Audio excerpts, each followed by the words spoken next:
guys, welcome back to my channel, and today we have an amazing book for you. We have Jackpot by Nic Stone. This is actually a ARC that I got when I was in Yelk back in July, and I just kind of put off reading it just because it didn't come out until December this year. That I was like, I'll read all my other stuff first and this one's not out till December, and then we can get it up ready for you guys so that you know that this is the book to buy this Christmas. Let me give you some information.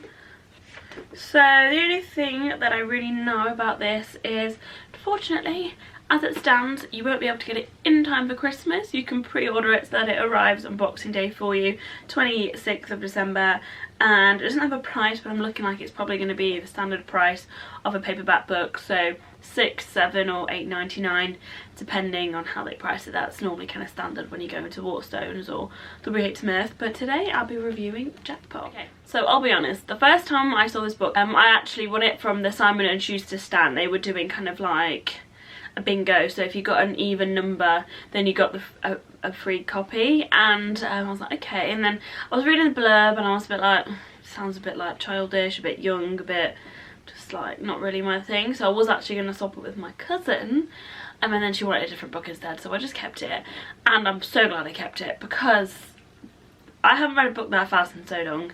Like, I was just reading Blood Print, and that was a bit slow, and I think it's because I was reading it in the office, so I was like picking up conversation at the same time as reading it, and I was reading through Ghost of the Shadow Market as well, and she's big, so that one took me a long time.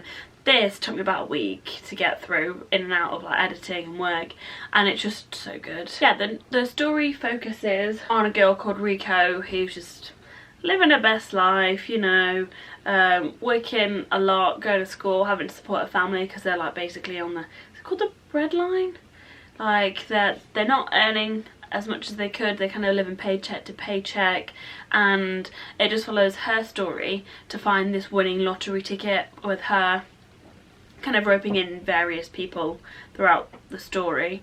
And it's one of those that at first it's just a bit like, what's going on, and then it just kind of hits you. Like, it's so simply written that it's just easy. It's just so easy to get sucked into, and the characters are all people that you really root for, especially like her little brother and her mum. They're all living in this like 2-bedroom apartment, and her and her like 6-year-old brother are sharing when she's like a 17-year-old girl, and it's just all a bit, and yeah, just because it's so simply written, it's just so easy to like associate yourself with, so easy to see yourself in the situation, and just maybe even your friends, maybe you even know someone, and it just, if anything, it's like heartbreaking. There's no, you don't need to flower it out, you don't need to kind of make the language more kind of like eloquent, and just say it as it is, and it just pulled my heartstrings so much, because you just forget that things like this are going on in the world, especially like around Christmas time, and everyone's spending and have their expectations of stuff, and then there's people out there that can't even afford health insurance. You're just there, like, it really puts things into perspective, like, massively. You really feel for Rico because she is basically like a father figure. Like, she's helping her mum out, she doesn't really get to have a normal childhood, she doesn't really have friends because she's always at work, and she's kind of ashamed to be in where she lives. And then it's interesting to see how the images that we create, like there's this girl, because she's got popular, she's a cheerleader, she's kind of valedictorian or whatever, she's always wearing brands and Nike and all of that, but it turns out, you don't realise until a lot further on, she's living in the same apartment block as Rico. She's just as poor and not well off, just because she has a job at Nike, that she's a little bit, she has to wear the company. So it's interesting that way, that Rico kind of gets a bit of a smack in the face too, because she realises that someone who may seem rich isn't actually, and even though they may have everything, they may be also lacking in other departments too. So I think it's a really like heartwarming story about wealth, about money, about family dynamics, about society, political system in general, and it doesn't all just talk about how these things affect people that are without power, money and wealth. It also talks about those people that are with. So she meets Zan, who's like this heir to a multi-million-dollar toilet paper company, and even though he has absolutely everything, there's things that he in relation to like money, wealth and all of that, there's like a lot that he's missing out on, and yeah, it's quite interesting to see them both compared. And then as well as like looking at wealth and power, is also one that challenges like gender and race stereotypes too. So I think pretty sure Rico's mixed race, like kind of Spanish, white. I don't know if she's black too, but and then Zan, you don't realise until a bit later too that he's like Mexican, and she's quite taken aback at the fact that he's Mexican, and I don't know if it's because she's never realised that people of ethnic origin could be successful. It's not just kind of white European fair-skinned people that can be successful, it's also kind of ethnic minorities and so on and so forth. So it's interesting to see how then race plays within their dynamic as well, and that how some people don't see it whatsoever, they just think oh whatever, whereas some people it's actually something that's at the forefront of their mind. And another thing that Nic Stone does that I really like is that the whole book is chronological and it's from Rico's point of view, but there's the odd little chapter, like odd little snippet. I want to see if I can find one. So this one is after she gets a bit of a bonus from work, and the Benjamins is in the money, so it's a chapter titled A Word from the Benjamins. The Word from the Benjamins, and it is just literally from the point of view of the money.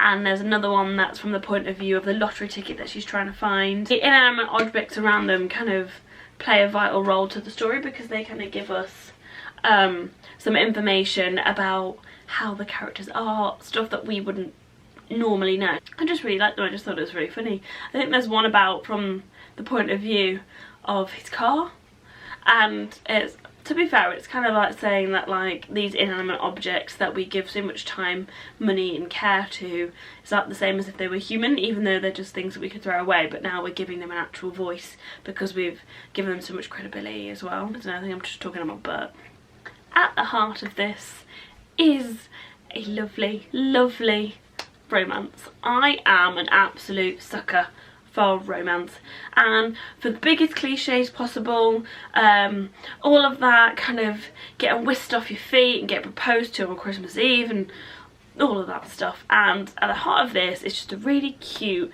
innocent romance story. So it's just two people that are from two completely different worlds that did not think this was going to happen, and then feelings start to arise, as they do when you spend a lot of time with each other, and it's just really innocent in the way that they go about flirting, and I just really love the chemistry that Nic Stone created between them because it's just amazing. Like, I can see this happening in real life and being the observer and thinking, oh, these two are gonna get together, and then a few months down the line they do, and I'm like, that's right. And I just really like it, and I just think it's really sweet, and it's just so heartwarming, and it's just so nice. And for someone like Rico who's had to take care of everybody else, it's nice for her to like kind of like someone and then them start to come and take care of her, like, and that's she struggles with someone coming to take care of her because she's just so not used to it. She's so used to being in control and not having to rely on people, so it is a bit of a struggle. But I just think the person that, you know, the love story's with, I won't say who, it's absolutely adorable. If you're into like cliche romance, it's really cute and really innocent, really heartwarming and just really simple, this is most definitely for you because it's just, I love it. Like, every time I was reading it I'd just be smiling. It's like I was reading a cute text or something. Like, you know when you get like, or like someone sends you something funny and you're just there like, it's cute. So I'd just literally be sat at my desk at work just like smiling because it was just so cute. There was kind of like a bit of a plot twist, to be honest. So they eventually find the lottery ticket, but the way that they do so, oh my god, I did not expect that whatsoever. I can imagine people who read a little bit more actively and kind of, you know, a little bit more there on with it would have like it kind of clicked on and would have maybe predicted it no, this girl, absolutely nothing, no idea, and it was great. I just kind of went, no, and that was it.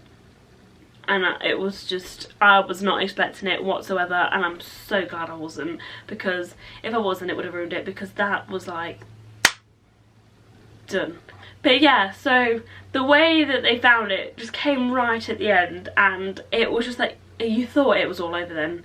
After that you thought, oh god, here we go, all over, everything's ruined, we're all back to sadness and despair.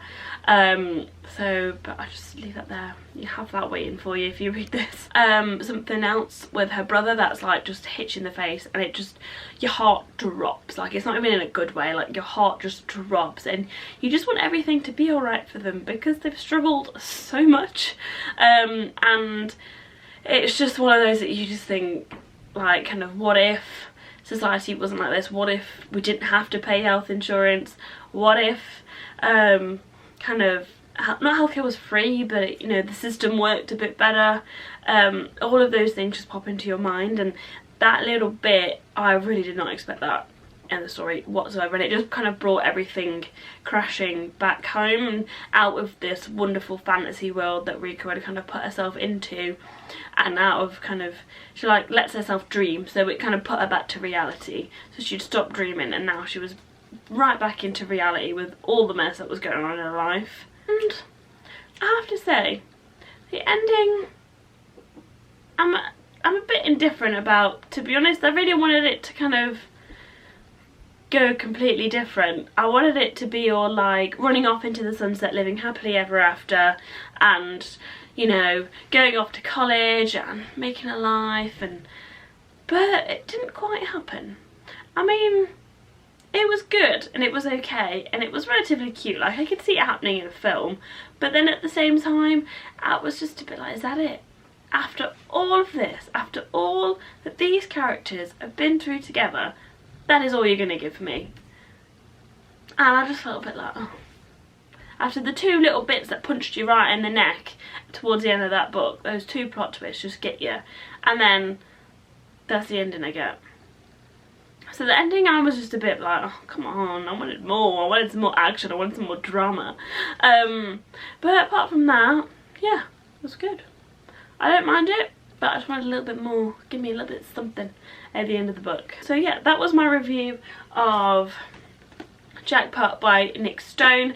I really, really love this novel. It was just so heartwarming, so easy to read, just so, it was a brain neutral, enjoy it and just escape type novel, and that's something that I look for in a book. If I can just relax, turn it off, turn this off, and just keep turning those pages, then I am a happy bunny, to say the least. But this book is really good. If you're into kind of books that have a little bit of romance, a little bit of adventure, a little bit of a quest, a little bit of uncertainty, a little bit of a strong political voice, then I think this one is for you. It features all of those things. It's got so many characters in it that I think that people can associate with, not just because of financial status and situation, just because the way that they're written is so normal, so likeable, just so simple that people can kind of mirror themselves off any of them. This is for you. But then if you also, it's really good. I don't want to define it as a romance novel because it's not, but it also really is. But no, I just think it's really good. I really recommend it. If you have any questions about the book, let me know and I'll be more than happy to answer them in the comments for you. But yeah, so this was my review of Jackpot by Nic Stone. If you liked it, then don't forget to like and subscribe and all of that good stuff down below. But that's it. I'll see you guys in the next one. Bye!